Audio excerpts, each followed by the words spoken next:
गांव शिमला में एक लड़का रहता था, सूरी। सूरी के अब्बू की चाय की दुकान थी। वो सुबह उनकी मदद करता और फिर स्कूल चला जाता। स्कूल में सूरी से कोई ठीक से बात नहीं करता था, क्योंकि वो चाय बनाने वाले का बेटा है। वो सबसे बात करने की कोशिश करता है, दोस्तों के ग्रुप में शामिल होना चाहता है, लेकिन कोई भी उससे बात नहीं करता। और अगर वो बात करने की कोशिश भी करता तो सारे लोग उसका मजाक उड़ाने लगते। हे, कोई मेरे साथ वीडियो गेम खेलेगा? हाँ, मैं खेलूंगा। अरे चाय बनाने के लिए नहीं, गेम खेलने के लिए बुला रहा हूँ, तू रहने दे। सूरी को बहुत बुरा लगता है। वो घर आते ही मुंह फुलाकर बैठ जाता है। सूरी के अब्बू ये देखते हैं और उसके लिए खाना लेकर आते हैं। अरे क्या हुआ सूरी, तू मायूस क्यों है आज? ले खाना खा ले, तुझे अच्छा लगेगा, ले। पापा, कोई और काम क्यों नहीं करते? आपको इतने सारे कामों में से यही काम मिला। चाय बनाने में क्या बुराई है? दिन में सबसे ज्यादा लोग इसी के बारे में सोचते हैं। नहीं, मेरे दोस्त तो मजाक उड़ाते हैं, मुझे अपने साथ खेलने में भी शामिल नहीं करते।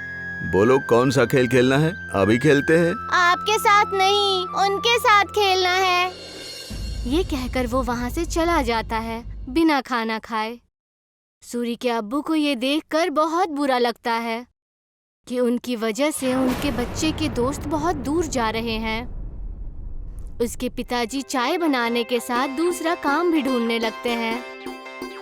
वहीं स्कूल में बच्चों को ट्रिप पर ले जाने का प्रोग्राम बनता है। कुछ दिन बाद आप सभी बच्चों को एक जंगल ट्रिप पर ले जाया जाएगा। सभी बच्चे उसी तैयारी के साथ आएंगे। सारे बच्चे खुश हो जाते हैं। सूरी घर आकर ये बात अपने अब्बू को बताता है।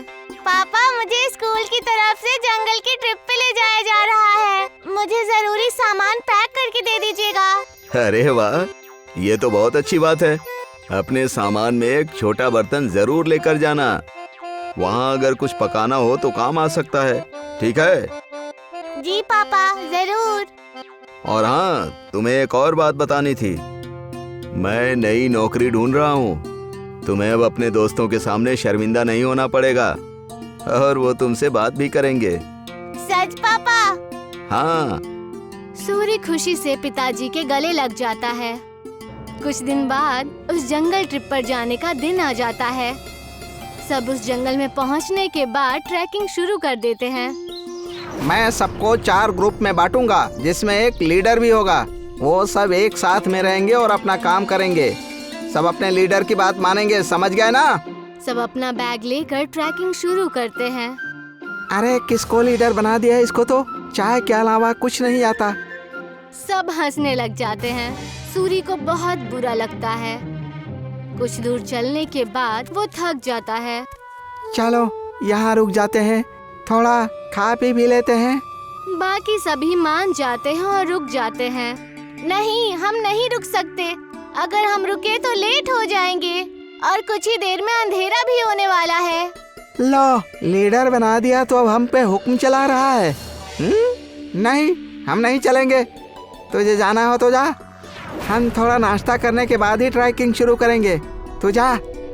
सूरी के मना करने के बाद भी वो वहीं रुकते हैं, लेकिन फिर भी सूरी उन्हें नहीं छोड़ता और उनके साथ वहीं रुक जाता है। कुछ ही देर में टीचर और बाकी के बच्चे आगे निकल जाते हैं और वो वहीं रह जाते हैं। थोड़ी देर आराम और नाश्ता करने के बाद वो अपनी ट्रैकिंग शुरू करते हैं, लेकिन जल्द ही सूरज डूब जाता है और अंधेरा हो जाता है। अरे ये तो अंधेरा हो गया, अब तो रास्ता भी समझ में नहीं आ रहा। बाकी बच्चे भी डरने लग जाते हैं। कुछ ही वक्त में ऐसा मोड़ आ जाता है जहाँ से रास्ता पता करना मुश्किल हो जाता है और उन्हें वहीं ठहरना पड़ता है। अब तो मुझे भी रास्ता नहीं पता। मेरे ख्याल से हमें आवाज लगानी चाहिए। तुरंत ही वो चारों टीचर और अपने क्लास के विद्यार्थियों को आवाज लगाते हैं, लेकिन बात नहीं बनती। हाँ, टीचर, टीचर, अरे कोई हमें सुन रहा है? हम खो गए हैं, कोई है? सब चिल्लाते हैं लेकिन कोई भी जवाब नहीं आता। लगता है हम बहुत पीछे रह गए हैं। हमें आगे का रास्ता नहीं पता, इसीलिए हमें यहीं रुक जाना चाहिए। हो सकता है अगर आगे गए तो रास्ता भटक जाएं। नहीं, हमें कोशिश करनी चाहिए। क्या मालूम हम सही जगह पहुंच जाएं। रात बहुत हो चुकी है, जानवरों का भी डर है। टीचर थोड़ी देर में हमें खोजते हुए आ ही जाएंगे। हमें यहीं रुकना चाहिए। सबको उसकी बात ठीक लगती है और वो लोग वहीं रुक जाते हैं। कुछ ही देर में रात हो जाती है और तेज ठंडी हवा बहने लगती है और उनके पास बचा खाना भी खत्म होने लगता है। हाँ, अब तो हमारा खाना भी खत्म हो जाएगा और पानी भी खत्म हो जाएगा। अब भी कहता हूँ मैं, हमें चलना चाहिए। अरे लेकिन जाएंगे कहाँ? रास्ता तो बंद है। मुझे तो बहुत डर लग रहा है, कहीं कोई जानवर ना हमें खा जाए। मुझे तो बहुत ठंड भी लग रही है। हाँ मुझे भी। मैं आग जलाता हूँ और सब लोग आग जलाते हैं। कुछ देर जलने के बाद आग कम होने लगती है। हम क्या करेंगे, इतनी ठंड है, आग भी खत्म हो रही है। जानवर से नहीं तो ठंड से चूर कर मर जाएंगे। सूरी कुछ सोचता है और कहता है, मेरे पास एक आइडिया है। मेरे पास बर्तन और चाय की पत्ती रखी हुई है बैग में। वो आग बुझने के बाद तक गर्म रहेगी तो हमें भी गर्म रखेगी। सूरी तुरंत वो बर्तन निकालता है और सब उसे अपना पानी दे देते हैं, लेकिन फिर भी पानी कम पड़ता है। वहीं पास में जमीन पर बर्फ पड़ी होती है।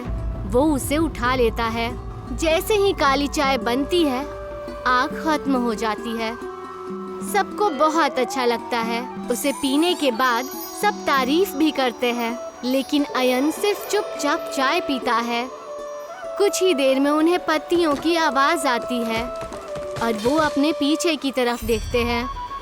वो देखते हैं कि उनके टीचर आ रहे हैं। सब राहत की सांस लेते हैं। कैंप में पहुंचने के बाद जब टीचर उनकी तारीफें करते हैं तो अयन कहता है कि वो महफूज उनके लीडर सूरी की वजह से है।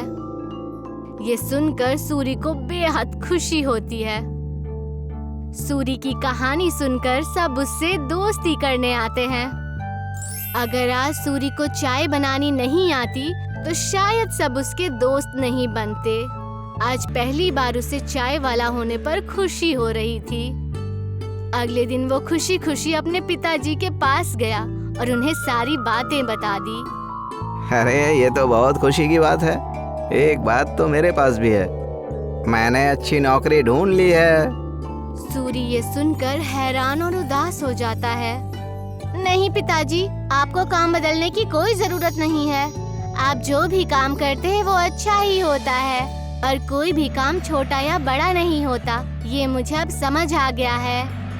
सूरी के पिता ये सुनकर खुश हो जाते हैं और अगले दिन वो खुशी खुशी अपने दुकान में अपने अब्बू की मदद करने लगा। और जैसे ही वो स्कूल पहुंचा तो सब उससे मिलकर उससे बातें करने लगे और उसके साथ खेलने लगे।